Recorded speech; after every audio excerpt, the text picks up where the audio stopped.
Hola, hola, bienvenidos a este día martes 15 de junio del 2021, programa número 166 de esto que llamamos Lee conmigo la Biblia. Una enorme bienvenida a todos y por supuesto comenzamos sin más demoras con nuestro devocional del día de hoy.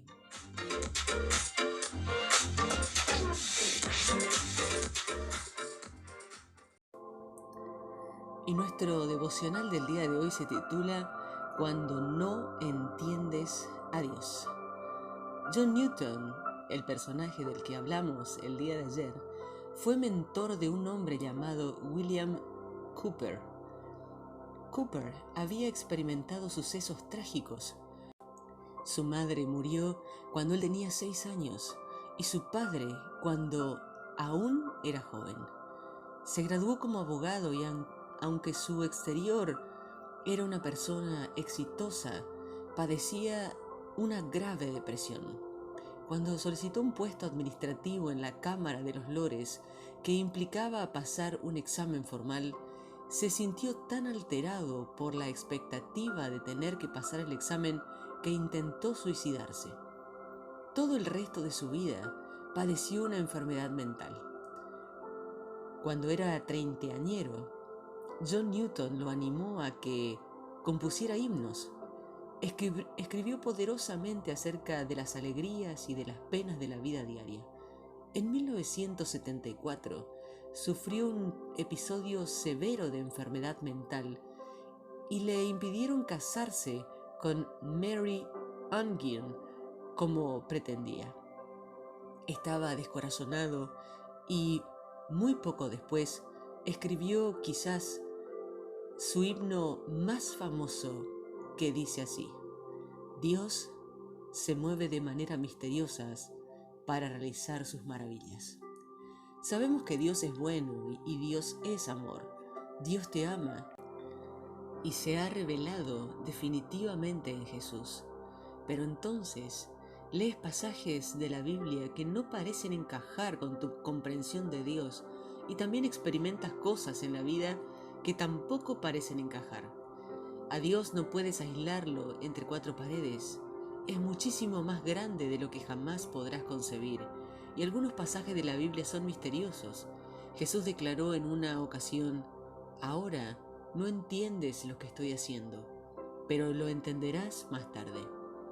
A veces la comprensión nos llega durante el tiempo de nuestra vida, pero algunas cosas son las que comprenderemos cuando nos encontremos con el Señor. ¿Cómo debes responder cuando no entiendes a Dios? El Salmo 74 nos habla sobre sé honesto con Dios. ¿Has tenido momentos en la vida en los que simplemente no entiendes por qué suceden ciertas cosas? Casi te sientes como que si Dios te hubiera rechazado. Si es así, tu experiencia es común a la historia del pueblo de Dios. Este salmo comienza con una pregunta: ¿por qué, oh Dios, nos has rechazado para siempre? A veces puede parecer que Dios está mudo y que no interviene para ayudarte de ninguna manera. Como dice el salmista, ya no vemos ondear nuestras banderas, ya no hay ningún profeta y ni siquiera sabemos hasta cuándo durará todo esto. Cuando atraviesas momentos así, nunca sabes hasta cuándo durarán. Puede que te preguntes por qué una parte de tu vida está resultando así, o quizás simplemente sientes que Dios está distante. San Juan de la Cruz, que vivió en el año 1542 al 1591, se refirió a estos tiempos llamándolos la noche oscura del alma. ¿Qué has de hacer en tiempos así? Lo primero que sugerimos hacer es hazte preguntas.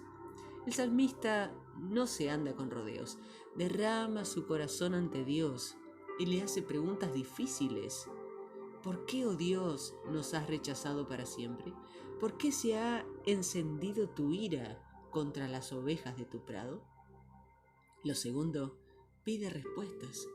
Acuérdate del pueblo que aniquilaste desde los tiempos antiguos, que es donde tú habitas. Dirige tus pasos hacia estas ruinas. Cuando vives este tipo de experiencias y emociones, no estás solo. Una de las grandes bendiciones de los salmos es que cuando pases por momentos de sufrimientos misteriosos, puedes acudir a ellos y repetirlos como una oración en tu corazón. En el libro de Hechos, capítulo 9 y 10, aprendemos sobre ábrete a Dios. Jesús mandó a sus discípulos que sanaran a los enfermos, resucitaran muertos y predicaran el Evangelio. La iglesia primitiva continuó haciendo exactamente lo que Jesús les había mandado hacer. Tuvieron que sorprenderse muchísimo al ver lo que sucedía, pero estuvieron abiertos a la guía de Dios. El misterio de la sanación. Ellos siguieron viendo el extraordinario poder de Dios operando. Pedro le dijo a un hombre que había estado postrado 8 años en cama: Jesucristo te sana. Y al instante se levantó. Y como resultado, todos se convirtieron al Señor. Pero no fueron todos sanados. ¿Por qué no sana Dios a todo el mundo? No lo sé. A veces es realmente difícil de entender por qué Dios no ha sanado a alguien por quien se ha orado tanto. En verdad es un misterio. El misterio de resucitar muertos. Lo siguiente que hace Pedro es resucitar a los muertos. Los relatos de muertos resucitados son infrecuentes en la Biblia. Ocurren en 2 ocasiones en el Antiguo Testamento, una con Elías y otra con Eliseo. Y Jesús resucitó a muertos en 3 ocasiones. Pablo en una, y Pedro resucitó a Tabita de entre los muertos. El mandamiento de resucitar a los muertos se da una vez en Mateo, capítulo 10, verso 8. Casi en todos los casos, la persona resucitada fue una persona joven. Ninguno de ellos vivió para siempre, pero sus vidas no fueron interrumpidas prematuramente. Son contadas las ocasiones en las que Dios interviene de esta manera. No sabemos por qué. Es un misterio. En este caso, Dios intervino. Tabita, quien se esmeraba en hacer buenas obras y ayudar a los pobres, se enfermó y murió. Pedro se arrodilló y oró. Ella abrió los ojos, se sentó y Pedro la tomó de la mano, ayudándola a levantarse. Como consecuencia, muchos creyeron en el Señor. El misterio del Evangelio. El apóstol Pablo explicaría más tarde que el misterio consiste en que los gentiles son, junto con Israel, beneficiarios de la misma herencia, miembros de un mismo cuerpo y participantes igualmente de la promesa en Cristo Jesús mediante el Evangelio. Esto lo dice en Efesios capítulo 3, verso 6. Hasta aquel punto, en el libro de los Hechos, todos los seguidores de Jesús habían sido judíos. De hecho, no creían que fuera posible hacerse cristianos sin ser judío, pero Dios los sorprendió, dando a Pedro una visión. Durante ese momento, Pedro vio los cielos abiertos y se le ordenó que matara y comiera animales y pájaros impuros e inmundos. Su reacción fue exclamar: «De ninguna manera, Señor». Esta visión y la voz de Dios que la acompañaba conminaba a Pedro para que no hiciera distinciones entre la comida pura e impura. Pero Pedro se dio cuenta de que la visión también significaba que no debía hacer distinción entre personas puras e impuras, o lo que es lo mismo, entre gente judía y no judía. En la lectura que haremos el día de mañana, descubriremos que Pedro proclama: «A nadie debo llamar impuro o inmundo». En aquel momento era un misterio. Pedro no atinaba a explicarse cuál podría ser el significado de la visión y no se dio cuenta de lo que Dios estaba haciendo. Solo más tarde comprendió que los planes de Dios eran más grandes que los suyos. La buena noticia de Jesús no debía limitarse al pueblo judío. era para todo el mundo. Damos gracias porque Pedro tuvo la suficiente apertura para responder a la guía de Dios, ya fuera mediante una visión o cuando el Espíritu le dijo. En 2 de Samuel, capítulos 23 y 24, aprendemos sobre sé desconcertado por Dios. Este es uno de los pasajes más misteriosos de toda la Biblia. Parecía que todo iba bien. David estaba rodeado de buena gente, recibía mucha ayuda y apoyo de sus 3 hombres más poderosos y también del más amplio círculo de los 30. Pero sucedió algo terrible. ¿Quién incitó a David a contar cuántos guerreros tenía? En este pasaje parece que fue Dios, pero en el pasaje equivalente, en el libro de Crónicas, se nos dice: Satanás conspiró contra Israel e indujo a David a hacer un censo del pueblo. Esta es una de las 3 veces en las que se menciona a Satanás en el Antiguo Testamento. Aparentemente David sabía que lo que estaba haciendo era incorrecto. Le remordió a David la conciencia por haber realizado este censo militar. Así que, espoleado por su conciencia, le dijo al Señor: he cometido un pecado muy grande. He actuado como un necio. Yo te ruego, Señor, que me perdones la maldad de tu siervo. A la vista de todas las opciones enumeradas por el profeta Gad, eligió caer en manos del Señor, pues grande es su misericordia. Se negó a ofrecer un sacrificio de balde. Tras su sacrificio, el Señor tuvo piedad del país. Aún hay muchas cosas aquí que son difíciles de entender, pero el pasaje termina con una nota de esperanza y una relación renovada. Iniciamos nuestra lectura en el libro de Salmos, capítulo 74, versos 1 a 9. ¿Por qué nos has dejado solos para siempre, Dios mío? ¿Por qué estás tan enojado con las ovejas de tu prado? No te olvides del pueblo que adquiriste desde tiempos antiguos y al que rescataste para hacerlo tu tribu. Recuerda el monte de Sión y el lugar donde vivías. Ven a caminar por estas ruinas antiguas. Mira, el enemigo destruyó todo el lugar santo. Ruge el enemigo en tu templo y ha puesto sus banderas para demostrar que ha vencido. Los soldados enemigos usaron hachas y machetes contra las puertas, como si estuvieran derribando el bosque. Con hachas y martillos destruyeron todas las piezas labradas en madera que había en tu templo. Quemaron tu santuario, no respetaron el lugar que fue construido para honrar tu nombre. Los enemigos decidieron destruirnos por completo. Quemaron todos los sitios sagrados que había en el país. Ya no vemos tus señales, ya no tenemos profetas. No sabemos cuánto tiempo más durará esta situación. Hechos, capítulo 9, versos 32 al 43. Pedro recorría toda la región y fue a ver a los santos que vivían en Lida. Allí conoció a un paralítico llamado Eneas, que llevaba 8 años en cama. Pedro le dijo: Eneas, Jesucristo te sana, levántate y tiende tu cama. Inmediatamente Eneas se levantó. Todos los que vivían en Lida y en Sarón lo vieron y decidieron seguir al Señor. En la ciudad de Jope había una seguidora llamada Tabita, que en griego es Dorcas. Ella siempre hacía buenas obras y daba dinero a los necesitados.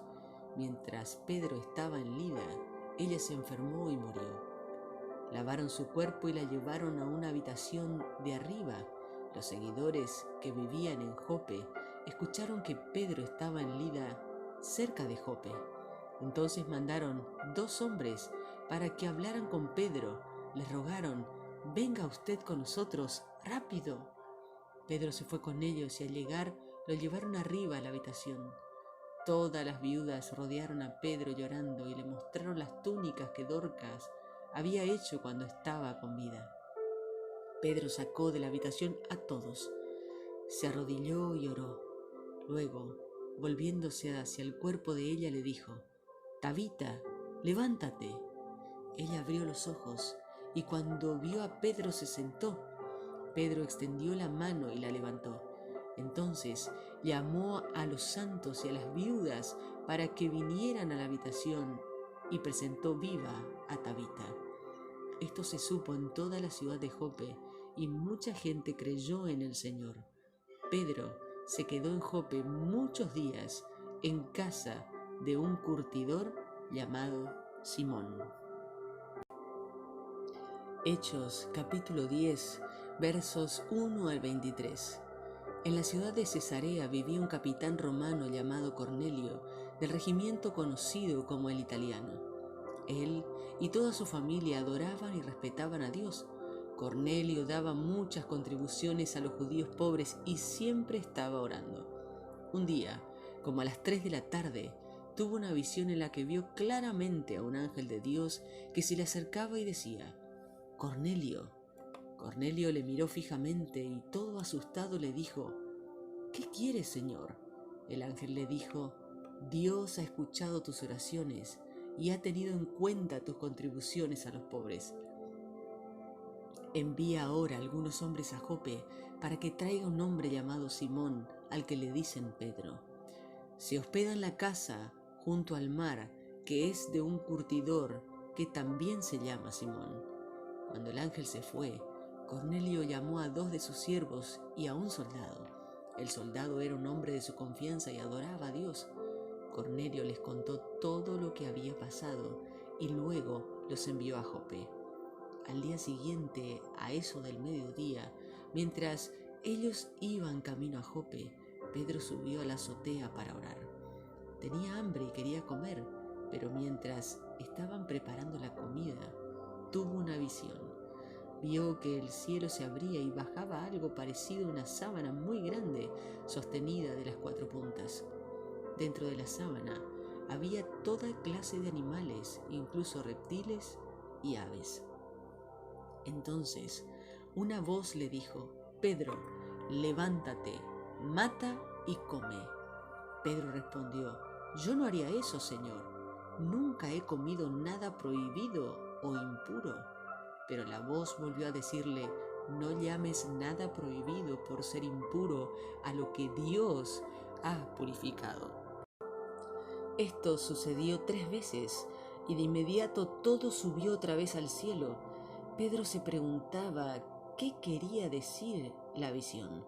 Mientras tanto, los hombres que Cornelio había mandado estaban frente a la puerta preguntando dónde quedaba la casa de Simón. Llamaron para averiguar si Simón, a quien también llamaban Pedro, estaba hospedado allí. Pedro todavía estaba pensando en la visión, pero el Espíritu le dijo: «Oye, 3 hombres te están buscando. Levántate, baja a verlos y ve con ellos, sin hacer preguntas. Yo los he enviado». Entonces Pedro bajó y le dijo a los hombres: «Yo soy al que ustedes están buscando. ¿A qué han venido?». Ellos dijeron: «Un santo ángel le dijo a Cornelio que lo invitara a su casa para poder escuchar lo que usted tenga que decirle. Cornelio es un capitán, un hombre justo que adora a Dios y todos los judíos lo respetan mucho». Pedro les pidió que entraran y se quedaran a pasar la noche. Al día siguiente, Pedro se fue con los 3 hombres y algunos de los hermanos que vivían en Jope. Segunda de Samuel capítulo 23 versos 8 al 39. Estos son los nombres de los hombres más valientes de David. Josep Basebet el Tacmonita, que era el capitán de los 3 héroes, mató con su lanza 800 hombres en una sola batalla. Después estaba Eleazar, hijo de Dodó, el Ajojita, que era uno de los 3 famosos, y estaba con David cuando desafió a los filisteos que se habían reunido en Pas Damín para la batalla. Los israelitas huyeron, pero Eleazar se quedó y peleó contra los filisteos hasta que se cansó tanto la mano que se le quedó pegada la espada. Ese día el Señor ganó una gran victoria. El pueblo de Israel regresó, pero solo para tomar las pertenencias de los muertos. Luego estaba Sama, hijo de Agé el Hararita, quien cuando los filisteos se reunieron para pelear, peleó en un campo de lentejas. El pueblo huyó de los filisteos, pero Sama se paró en medio del campo y lo defendió hasta que derrotó a los filisteos. Ese día el Señor le dio a Israel una gran victoria. Una vez, al comienzo de la cosecha, 3 de los 30 héroes bajaron hasta la cueva de Adulam para unirse a David. Un destacamento filisteo estaba acampando en el valle de Rafayín. David estaba en el fuerte. En ese tiempo había tropas de los filisteos acantonadas en Belén. A David le dio sed y dijo: «Si solo pudiera tomar un poco del agua del pozo que está en la entrada de Belén». Pero en realidad solo lo dijo por decir. Los 3 héroes avanzaron peleando entre el ejército filisteo y tomaron agua del pozo que está cerca de la entrada de la ciudad de Belén. Entonces, los 3 héroes se llevaron el agua a David, pero él no la bebió, sino que la derramó en la tierra como ofrenda al Señor. David dijo: «Señor, no puedo beber esta agua. Sería como beber la sangre de los que arriesgaron su vida por mí». Por eso David se negó a tomársela. Los 3 héroes hicieron muchos actos de este tipo. Abisai, hermano de Joab, hijo de Sarvia, era el jefe de los 3 héroes. Abisai mató a 300 enemigos con su lanza y por eso se hizo famoso entre los 3. Abisai se hizo igual de famoso que los 3 héroes y se convirtió en su jefe, aunque no era uno de ellos. Después estaba Benanías, hijo de Joiada, quien era Capsel y tenía mucho poder. Benanías mató a los 2 hijos de Ariel de Moab. Un día nevado, Benanías se metió en un pozo y mató a un león. También mató a un soldado egipcio de gran estatura, a pesar de que el egipcio tenía una lanza en la mano. Benanías lo atacó con un palo, le quitó la lanza y con la misma lanza lo mató. Benanías, hijo de Joiada, hizo muchas cosas así y fue tan famoso como los 3 héroes. Era aún más famoso que los 30 héroes, pero no era parte de ellos. David lo nombró jefe de sus escoltas.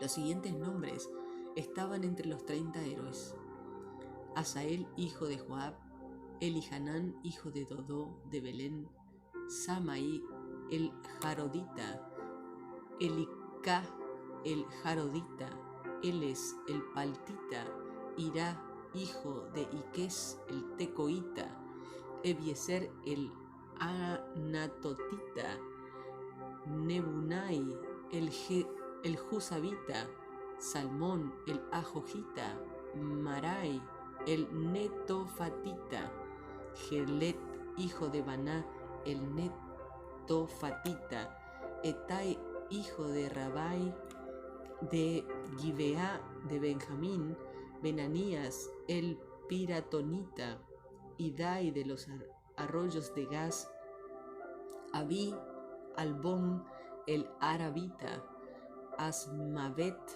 el Jarunitita; Elijaba el Sabonita. Los hijos de Jasén: Jonatán el hijo de Sama el Hararita; Ahián, hijo de Sarar el Hararita; Elifelet, hijo de Ahasbai el Macateo; Elián, hijo de Agitofel el Gilonita; Jezro, el de Carmel; Parai el Arobita; Igal, hijo de Natán de Sobá, el hijo de Agri; Selec el Amonita; Niharai el Berotita, que era el escudero de Joab, hijo de Sarvia; Ira el hijo el Itrita; Gareb el Itrita y Urías, el Hitita. Segunda de Samuel, capítulo 24. Una vez más, el Señor se enojó con Israel e hizo que David se volviera contra los israelitas ordenándole: levanta un censo de Israel y de Judá. Así que el rey David le dijo a Joab, comandante del ejército: vayan por todas las tribus de Israel y levanten un censo desde Dan hasta Beerseba, para que yo sepa cuántos pueden cumplir el servicio militar. Pero Joab le dijo al rey: que el Señor su Dios multiplique 100 veces el número de sus tropas y que su majestad pueda verlo con sus propios ojos. ¿Por qué quiere su majestad hacer tal cosa? No obstante, el rey les ordenó enérgicamente a Joab y a los demás capitanes del ejército que fueran a levantar el censo. Así que salieron a hacer lo que el rey pedía. Cruzaron el río Jordán y acamparon en Aroer, al lado derecho de la ciudad. La ciudad está en medio del valle de Gad, camino a Jazer. Luego se dirigieron al este, a Galaad, hasta Tajtín Yotzi. Luego, al norte de Dan, Hasán y los alrededores de Sidón, fueron al fuerte de Tiro y a todas las ciudades de los heveos y los cananeos. Luego se dirigieron al sur, a Beerseba en el sur de Judá. Les tomó 9 meses y 20 días hacer este recorrido por el país. Después de este tiempo, regresaron a Jerusalén y Joab le entregó el resultado del censo al rey. Había 800.000 hombres en Israel que podían pelear a espada, 500.000 en Judá. Entonces David se sintió avergonzado de haber ordenado el censo y le dijo al Señor: Señor, he cometido un gran pecado, he sido un tonto, te ruego que me perdones. Cuando David se levantó a la mañana siguiente, Gad, el vidente de David, recibió este mensaje del Señor: ve y dile a David que el Señor le dice: escoge entre estos 3 castigos, ¿cuál prefieres? Gad fue a ver a David y le informó el asunto y le dijo: escoge entre estos 3 castigos: 3 años de escasez de alimentos para ti y tu tierra, persecución de parte de tus enemigos durante 3 meses, o 3 días de epidemia en tu país. Piénsalo, escoge y dímelo, para que yo se lo comunique al Señor que me envió. Entonces David le dijo a Gad: estoy en un verdadero aprieto, pero es mejor que nuestro castigo venga del Señor y no de la gente, pues su amor es grande. Así que el Señor envió enfermedad contra Israel. Empezó en la mañana y continuó hasta el tiempo designado. Murieron 70.000 hombres desde Dan hasta Beerseba. El ángel alzó su brazo para destruir a Jerusalén, pero el Señor se arrepintió del castigo que había enviado y le dijo al ángel que destruyó a la gente: basta, detén tu mano. El ángel del Señor estaba junto al lugar donde se trilla el trigo, propiedad de Arauna el Jebuseo. Cuando David vio que el ángel mató a la gente, le dijo al Señor: el que pequé fui yo soy el que hizo mal. Esta gente solo hizo lo que les ordené, solo me siguieron como ovejitas, no hicieron nada malo. Que tu castigo caiga sobre mí y la familia de mi padre. Ese día Gad fue a ver a David y le dijo: ve y construye un altar para el Señor en el lugar donde se trilla el trigo, propiedad de Arauna el Jebuseo. Así que David fue e hizo lo que el Señor le dijo, y fue a ver a Arauna. Y al ver a Arauna que el rey David y sus oficiales se acercaban, salió y se postró rostro en tierra diciendo: ¿en qué puedo servir a mi señor y rey? David le contestó: vengo a comprarte el lugar donde se trilla el trigo para poder construir un altar al Señor y así se termine la epidemia. Arauna le dijo a David: tome mi señor el rey lo que quiera para ofrecer sacrificio. Aquí tiene bueyes para ofrecer en el sacrificio que deben quemarse completamente, los tablones de trillar y los yugos de las yuntas para que los use como leña. Todo es de su majestad. Arauna también le dijo: que el Señor tu Dios acepte con agrado tus ofrendas. Pero el rey le dijo a Arauna: no, yo te compraré el lugar al precio justo, porque no voy a ofrecerle al Señor algo que te pertenece, ni tampoco le voy a ofrecer sacrificios que no me cuesten nada. Así que David compró los bueyes y el lugar donde se trilla el trigo por 50 monedas de plata. David construyó allí un altar para el Señor y le ofreció sacrificios que deben quemarse completamente y ofrendas de paz. El Señor escuchó la oración de David por su país y detuvo la enfermedad que había enviado a Israel. Y así hemos finalizado este tiempo de lectura y ahora es momento de la oración. Señor, gracias porque aun cuando no puedo comprender lo que me está sucediendo, puedo ser honesto contigo cuando oro y derramar mi corazón ante ti. Señor, gracias porque aun cuando a veces no entiendo algunos misterios de la vida, tú siempre tienes una razón para las cosas. Señor, ayúdame a confiar en ti incluso en medio de la confusión y la incertidumbre. Gracias porque un día tu sabiduría será revelada completamente. Gracias porque eres bueno y tu amor dura para siempre. Amén.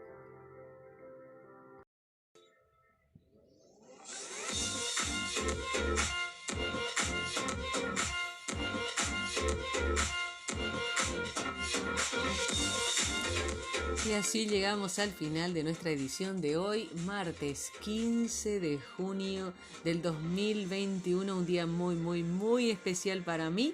Y quería compartir este momento y esperar y rogar, pedir la bendición de Dios especialmente sobre la vida de Samuel. Así que un abrazo, un beso enorme para vos que estás cumpliendo un año más de vida. Toda la bendición de Dios para vos y por supuesto con ustedes nos encontraremos mañana, si Dios así lo permite, en otra edición de Lee conmigo la Biblia. Bendiciones.